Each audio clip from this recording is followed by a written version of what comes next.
Okay, so you know how everyone has that one friend, like from school, Mm. always aced their tests, color-coded notes, everything. Right. Yeah, like maybe a little too organized, Yeah. like gets a little tense if things don't go according to plan. Oh, yeah, for sure. Turns out, Marge Simpson, she might be that friend, but like the lovable animated version. Love that. So today, we're diving deep into why Marge Simpson might just be the most relatable Enneagram Type 1 out there. And for this deep dive, we are going deep into this video essay that breaks down her whole character through the Enneagram. Yes. And believe me, it gets pretty interesting. It really does. I mean, it's one thing to understand the Enneagram, like, theoretically, Right. but when you actually see it playing out in a character like Marge Simpson, that's when it really clicks. Exactly. So quick recap for anyone who needs it. The Enneagram, it's basically a system of 9 personality types, Yeah. right? Mhm. And each of these types is its own like core motivations, fears, all that good stuff. Yeah. Type 1s, also known as the reformers, they're driven by this really strong desire for goodness, for a world that runs on order, integrity, the whole 9 yards. Absolutely. And it goes beyond just being quote unquote perfect on the surface. Right. It comes from this deep-seated belief that there's a right way to do things, Oh, for sure. and often a sense of responsibility to uphold that right way. Which, when you really think about it, that just screams Marge Simpson. Totally. The video essay, it points out how her picture-perfect house, spotless, even with Homer and Bart running around. It's true. It's not just about being clean. It's about maintaining control, in the face of pure chaos. Precisely. That need for order often comes from a type 1's internal world, right? Yeah. So they feel this responsibility to kind of manage their own anxieties.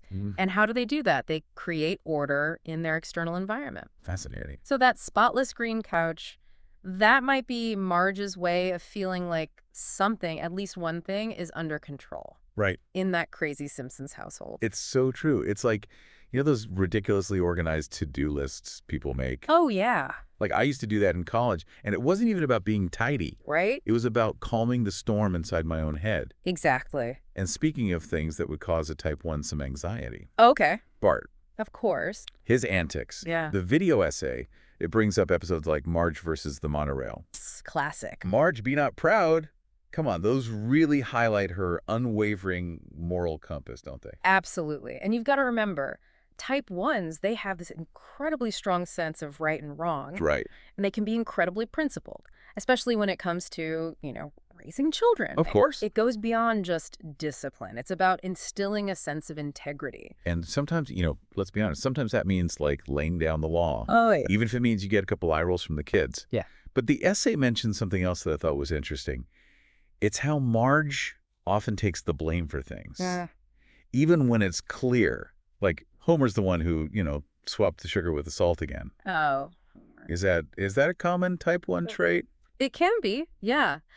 Type 1s with that drive for goodness, they can be really hard on themselves, like surprisingly so. Interesting. They set these high standards for themselves. So anything that feels like a failing, even if it's totally someone else's doing, Right. it can trigger this need to fix it, this responsibility. So it's not even about just taking the blame. Right. It's almost like they're trying to, fix the problem at the source, even if that source is, Homer. Exactly. And that's where the video essay gets really interesting. It dives into subtypes, and it makes this argument.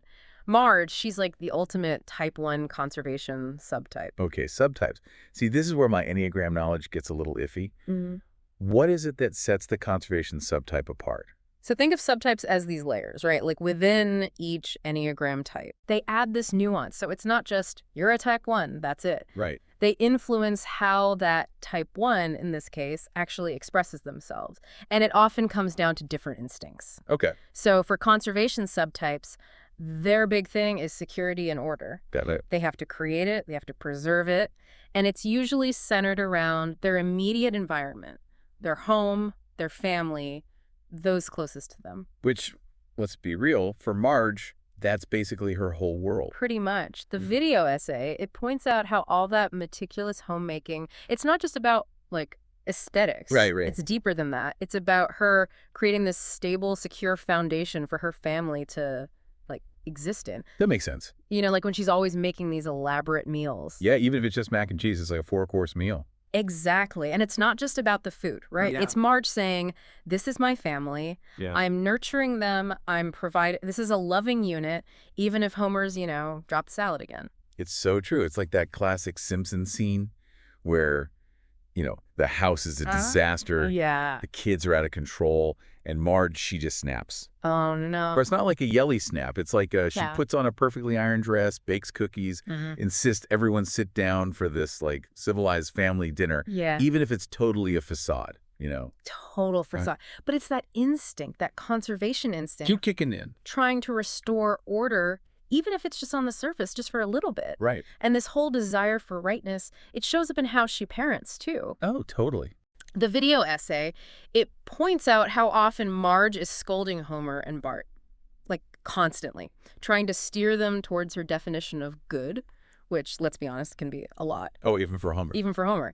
So is all that nagging, is that a type 1 thing, or is that like amplified by the whole conservation instinct? So is all that nagging a type 1 thing, or is that, like, amplified by the whole conservation instinct? Oh, it's definitely both. Like, Yeah. all type 1s, they've got that inner critic, Yeah. That voice that's always pushing for improvement, for things to be done the right way.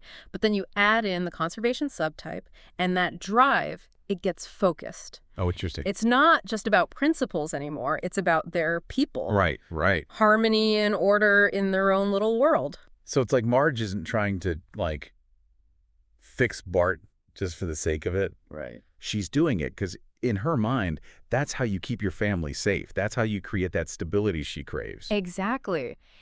And you know what this ties into? Another juicy bit from the essay? Marge and her hidden anger. Oh, here we go. We talked about that growing up. A classic. The YouTuber saying it's repressed anger, classic type 1, especially conservation. Yeah. And honestly, this is where I kind of get tripped up. Because Marge, she always seems so sweet. Right. Like, patient mom icon. Exactly. And that's the thing about type 1s, particularly conservation subtypes. Their anger, it doesn't always come out, like a volcano. Okay. It's controlled. It's channeled into fixing things. Right. And sometimes fixing the people. Oh, boy. Think of it like a pressure cooker, right? The groan, that's just some steam releasing before, boom. So instead of yelling at Homer for, let's say, forgetting to pay the electric bill again, Oh, Homer. there's that groan. Right. Little groan, maybe she tidies the house for the 10th time that day. It's her outlet. Maybe a little pointed comment about responsibility. It's her way of keeping it together. Wow. It's like there's this whole other layer to her. This deep dive has been surprisingly insightful. Right. It makes you think about all the fictional characters out there. Oh, totally. What we can learn from them, even when they live in a town powered by a nuclear power plant. Especially then. It Ah. really makes you think, if Marge is like pig type 1, what about the rest of the Simpsons? Oh, I know. Homer, always chasing donuts, always up to some wacky scheme. What would he be? Or Lisa, with her saxophone and her, constant quest for knowledge. Endless curiosity. Right. That's definitely something to think about, right? Maybe even a deep dive for another day. I'm in. But for now, dear listener, we'll leave you with this thought. Take a look at the people around you, your own life, your family, your friends. Look at them through this Enneagram lens. See what you find. You might be surprised. Until next time, happy analyzing.